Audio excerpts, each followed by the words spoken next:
On this week's Art Rocks, a Lake Charles artist finds tremendous beauty in the woods around his childhood home. These paintings are more from memory than any kind of photographic likeness, because I sort of invent the painting. It'll start out one thing, but it winds up to be something else. We see wearable art inspired by nature's grand designs. So that's my goal. I want to bring beauty to the world, and I want them to feel fabulous and unique. And the spectacular collection of Southern art on display at the Ogden Museum of New Orleans. That's all next on Art Rocks.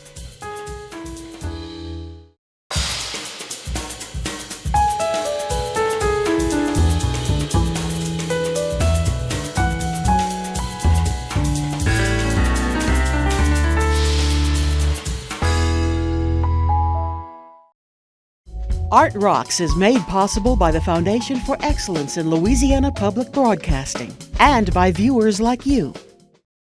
Hello, I'm James Fox Smith, publisher of Country Roads magazine, and welcome to Art Rocks. Lots of us enjoy a walk in the woods, but I'll wager most of us aren't seeing them quite the way Bill Iles does. The Lake Charles artist and former professor talks with us both about his stunning landscapes and the intricate, almost pointillist approach he takes to making them.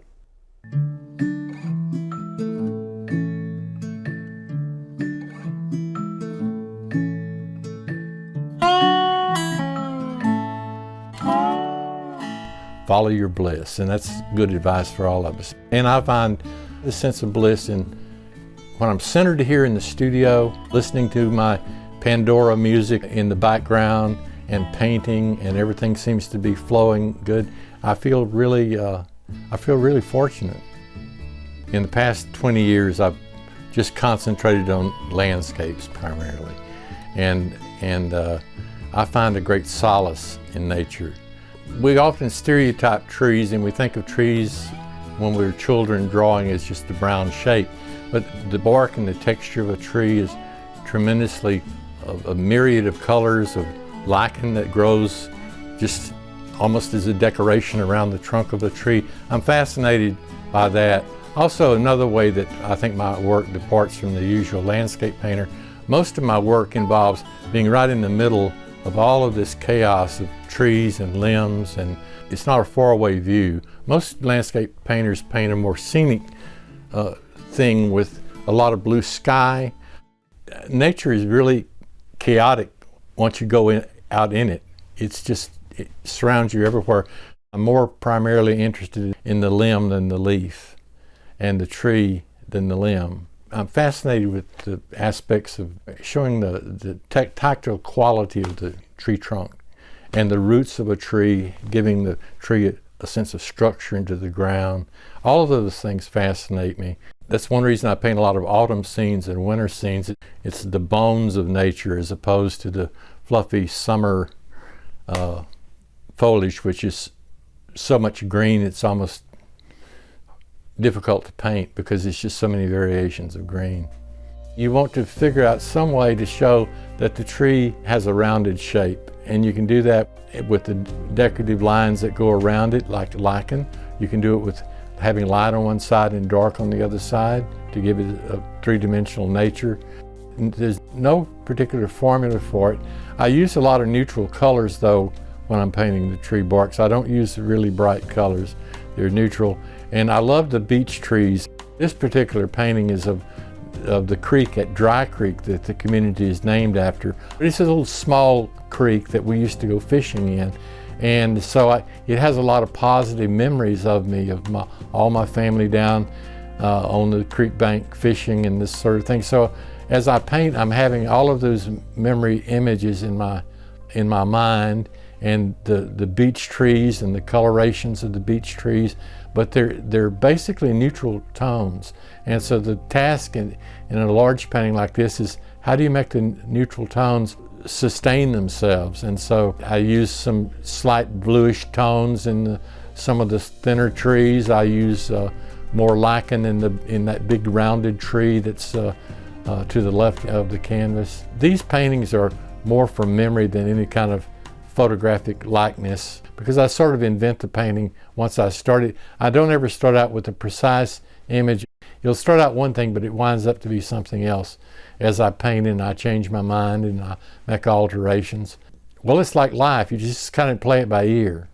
Every painting, I always feel like this is my first painting. How do I even start it? Because you're staring at all that blank canvas.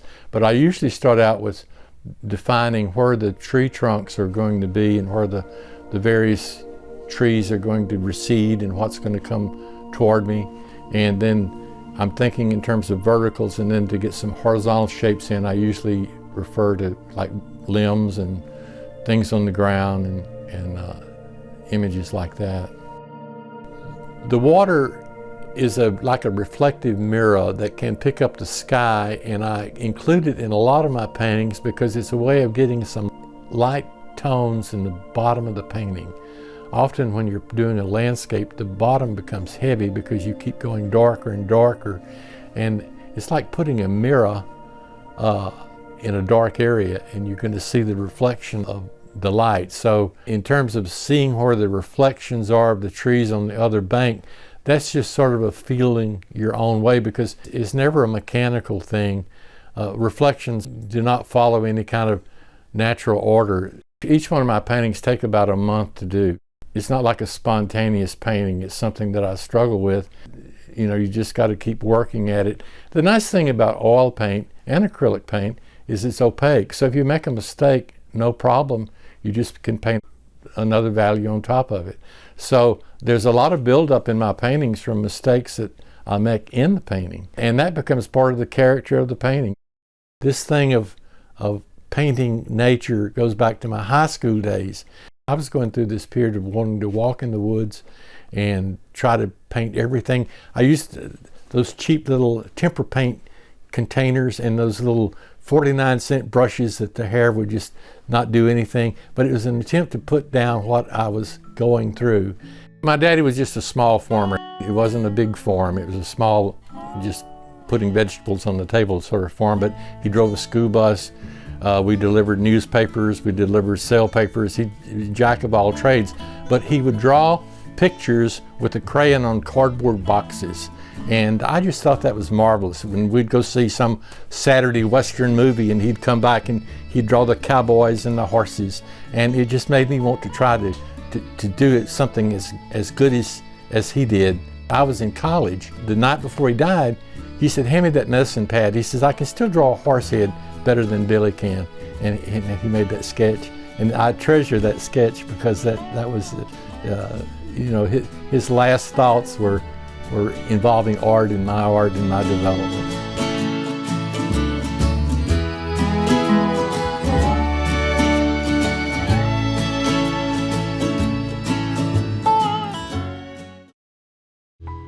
No matter where you live in Louisiana, opportunities to connect with the arts are everywhere. The trick is knowing where to look. So here's a list of some goings-on coming up around our state.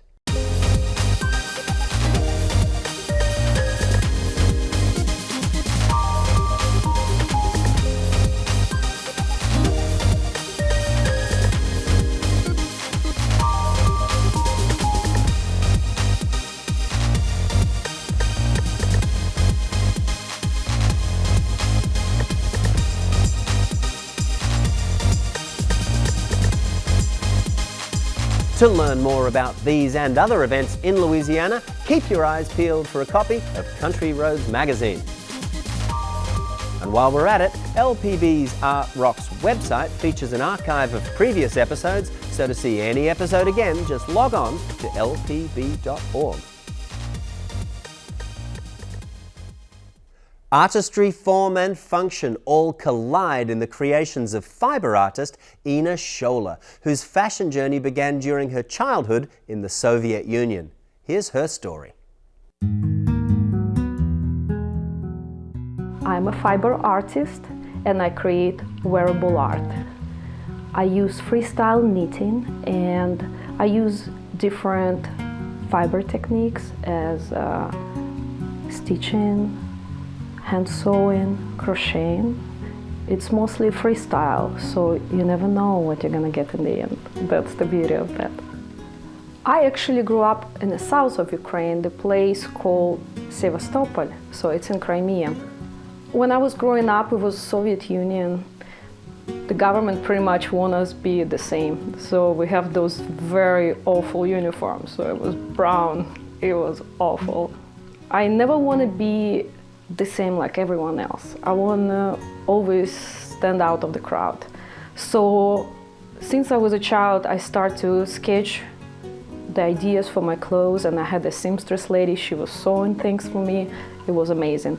And you know what? All my friends was always, where did you find it? Because you couldn't find anything in the stores. It was empty. Most of my inspiration comes from nature. I'm a big fan of nature, hiking, kayaking. I love to travel.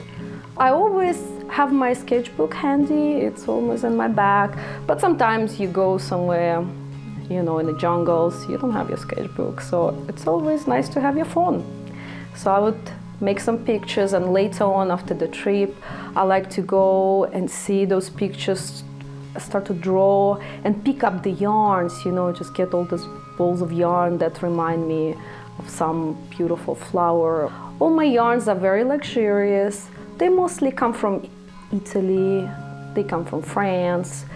They are very interesting texture. To start my project, I would have to gather some different yarns together. So, and I just start to work. I pretty much know what shape it's gonna be, but I don't know how the color is gonna end up, how the texture gonna look. So I'm just having fun with that. It's gonna come up as a surprise. And some of the pieces I have to hand sew after all, and then I have to crochet around the edges. So I use a lot of different skills for that. First of all, I want every woman to feel herself beautiful. So that's my goal. I want to bring beauty to the world, and I want them to feel fabulous and unique. And I just want them to be themselves, but showing something different, something unique. That's my goal is. I'm very happy that I moved to this country, because I believe if you work hard, if you're creative, if you're passionate, you can succeed. Because in my country, I never thought about doing what I do for a living. I had a day-to-day job. I was a librarian, I was in the Navy, and I work in the bank. So, and that was always a hobby of mine. So here, I was able to not create a hobby, I was able to make living out of that. So I believe that America just made me who I am, and I'm very happy in this country. I really hope I'll be strong enough and healthy enough to do this till the day I die, hopefully. That's my passion. That's what I love to do.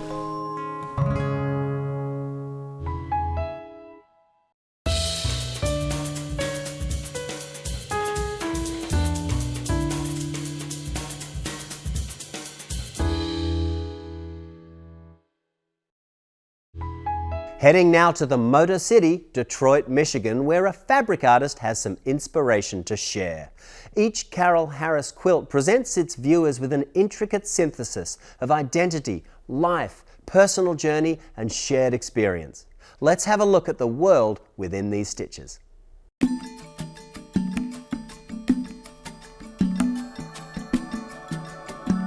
I love beautiful fabrics. I love the feel of them, the smell of them even. All my quilts, I feel, are my children, and I have no favorites. Each one, when I'm doing it at that time, is my favorite. I grew up in Detroit. I've been here all my life. First fiber work I can remember was embroidery. My mother taught me embroidery, and I can remember going to the 5 and 10 cent store to buy those embroidery floss, but it looked like a color wheel to me. That's my memory of it, all these colors just lined up one next to another. So I think that's kind of where it all started. And right now I'm working with hand stitching and embroidery a lot, so I'm going back to the very first kind of stitchery that I ever learned. You get 3 layers. That's what makes a quilt. A bottom, a middle batting, and a top. And you stitch those 3 together, you've got a quilt. Now what you do with it after that is where the real creativity comes in. I like to work with color. I like a lot of color. But every now and again, I will challenge myself to do something with no color, black and white. I get a lot of joy out of the making, how I put these pieces together. Now, it's all very random, but they should work nicely together. I don't want to place one that's got, because I'm trying to create energy and rhythms, I don't want to create one that's very much like it right next to it. So this doesn't have the same kind of dynamics or dynamism as, say, this one does. High contrast, very high contrast. I love music, and I like the rhythms of music. I try to recreate high energy and the flow of music sometimes in my work. So I often am inspired by everything around me. The inspiration or the final product often does not necessarily reflect literally the inspiration, but it's just a starting point. And for me with fabric, it's always the fabric that is the beginning. And I'm never really at a loss for ideas because I have all this fabric around me, and I can just go to it, pick one up, or it will call me, and I will pick that one up, and it will be the beginning of something, and that's how work starts. So maybe we wanted to go together in a sort of a chevron pattern. The series that I'm working on right now is a great departure for the kinds of quilts that I made for maybe the last 30, 40 years. They've been sort of inspired again by looking at these houses and architecture. And I don't want to say ruin porn, but you see the marks that time has made on the landscape, whether it's natural landscape or man-made. And those marks are very beautiful, and they tell stories about the lives of those buildings and the people that have used those buildings. And I liked what the layers revealed. So I am now making holes and things so that you can see the layers. So the layers reveal something else. And then layering pieces one on top of the other in a way that you can see more than one fabric, each fabric being a part of a story. It's kind of like an onion, you peel away, and you keep peeling, each layer is a little bit different than the one preceding it. I think of them as artifacts, and it tells a story of time and identity sometimes. I think that art is a collaboration between the maker and the viewer. And I make it, I may be thinking one thing and I see, but my experience is totally different from yours. And so what you bring to it is going to help you in interpreting this work and responding to it. Maybe it's telling your story. Maybe there's a layer that's a little bit fancier than what you see on top. I think the thing that I'm mostly saying is don't always be so concerned with what's on the surface, because that's not the whole story. That if you look beneath the surface, whether it's people, buildings, whatever, there's a lot more that's being revealed than what you see at first.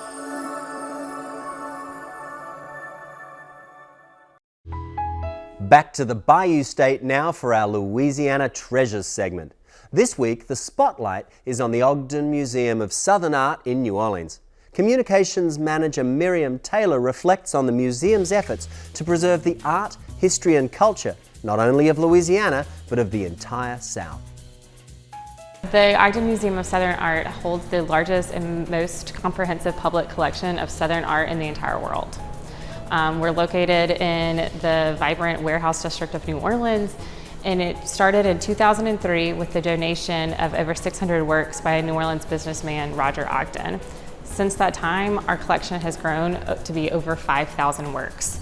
We have photographs, paintings, watercolors, drawings, sculpture, wood, and craft work, and we also have a large collection of Louisiana artists.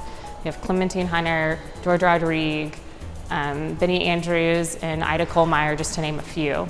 The opportunity for an artist to showcase their work at the Ogden Museum of Southern Art is twofold. One, it gets their name out to all different collectors who come through the museum and then visitors to the museum, and it just makes them known, which is really great. And the other thing is it recognizes them as a contributor to this unique culture that we have in the South and have in Louisiana, that we were showcasing their art. They're contributing to a larger story of the arts and culture of the American South. It is extremely important from visitors from throughout the state to come by the Ogden Museum and see the art that's here. You have artists from Louisiana, I mean, really well-known names, and then artists from throughout the region. It's really incredible to see it all showcased in one building because you get to see different people's interpretation of what it is to be a Southern artist. Part of the Ogden Museum's mission is education, and we always have multiple things going on throughout the year, which is programming for the community, for students, for just the public. We have a weekly Southern music series that goes on every Thursday. We have artist workshops, educational lectures, author talks throughout. So it's really a three-dimensional museum. We have the art, which we're showcasing, but we also try and involve the community all the time in every program that we do. Photographer Dan Fong spent half a century capturing the spirit of rock and roll on camera. Up next, some intimate glimpses of history's greatest musicians as he saw them through his lens. Dan Fong's ticket into the world of rock and roll wasn't bought. These are the kind of setups I did in dressing room. Fong's ticket inside that world was his food. I was kind of like a concierge in the dress room. Did the food, booze, whatever they needed. You become friends. They become comfortable with you. So if you're out there shooting photos, they're not like, who's that guy? Get him out of here. And so here I am in the dressing room. I'm taking pictures. Pictures of some of the world's legends of rock and roll. Here's Stevie Wonder opened for him. Real young age, you know. And then here's Jagger playing guitar, tuning up during a concert. The Doobie Brothers, The Who, The Rolling Stones. Fong estimated he's taken tens of thousands of photos since the 1960s, but he's only seen a fraction of them. Well, I hated the darkroom. You had to be a master at doing prints. I didn't have the enthusiasm to do that, so I would shoot, process the film, stick them in a folder. Shoot, process. It was fast-moving time.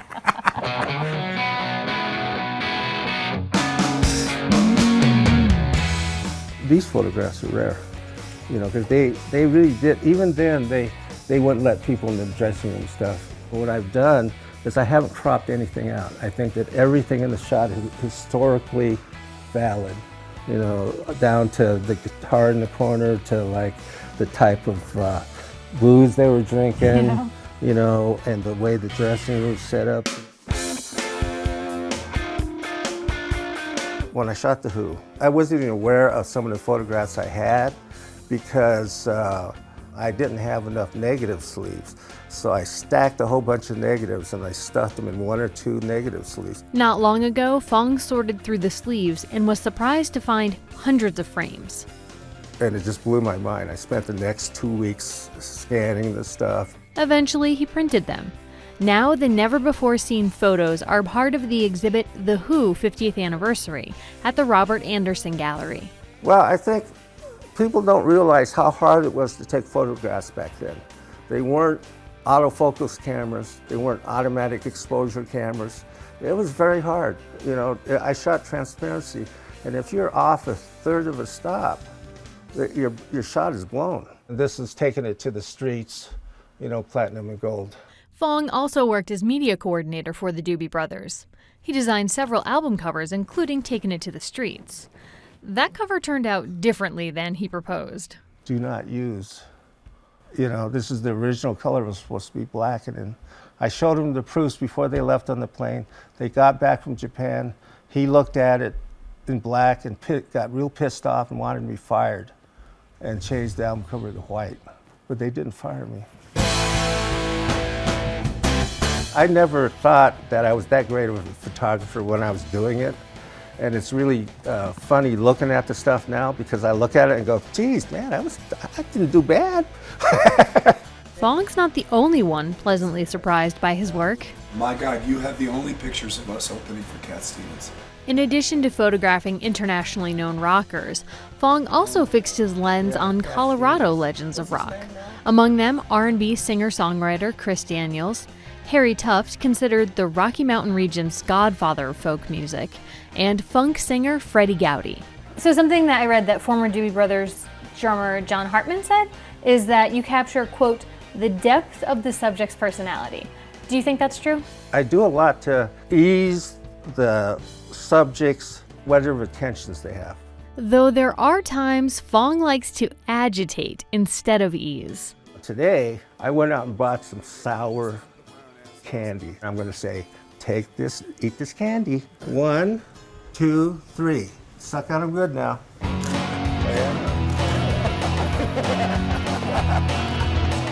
Digital cameras have eliminated some of the challenges Fong faced earlier in his career, but he said his approach to photography hasn't changed. I feel like I'm taking a picture of somebody's soul when I do this. That's always something in the back of my mind.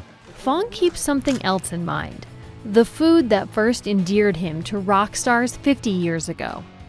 That's why he still puts out a heck of a spread. It's just like any craft. The longer you do it, the better you get.